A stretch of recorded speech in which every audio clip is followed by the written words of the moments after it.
নামে শপথ করিয়া বলিতেছি যে আমি আইনের দ্বারা প্রতিষ্ঠিত ভারতের সংবিধানের প্রতি প্রকৃত বিশ্বাস ও আনুগত্য রাখিব ও আমি ভারতের সার্বভৌমত্ব এবং অখণ্ডতা রক্ষা করব।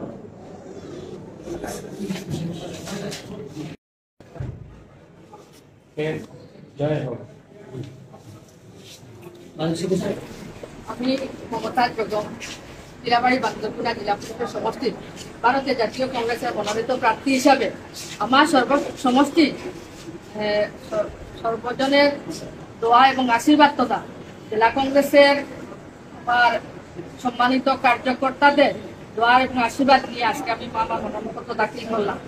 আমি এই মনোনয়নপত্র জমার এই শুভক্ষণে আমি শুধু একটা কথাই বলবো, আমি সর্বপ্রথমে কৃতজ্ঞতা জানাবো আমার লীলাবাড়ী বান্দরপুরা জেলা পরিষদ সমষ্টি, যেটা বিগত দিনে আসিংগঞ্জ জেলা পরিষদ সমষ্টি হিসাবে আপনারা সবাই জানেন এবং চিনেন। সেই সমষ্টির সমস্ত জনসাধারণ, আপনারা জানেন আমি বিবাহিত সূত্রে এই সমষ্টির বাসিন্দা। দীর্ঘ 25 বছর থেকে এই সমষ্টির মহিলা সমাজ, যুব সমাজ এবং অভিভাবক সমাজ নিয়ে আমার পথ চলা। ওনারা আমাকে নিজের মেয়ের মতো করে তাদের মনের মধ্যে স্থান দিয়েছেন এবং আমি একজন সাধারণ মহিলাকে ওনারা দুবার জেলা পরিষদ সদস্য হিসাবে নির্বাচিত করে রাজনৈতিকভাবে একটা স্বীকৃতি দিয়েছেন। আজকের দিনে আপনাদেরকে কৃতজ্ঞতা জানাই এবং অন্তঃস্থল থেকে আমি ধন্যবাদ জানাই। এবার কি মনে হয় আপনি কত ভোটে জিতবেন?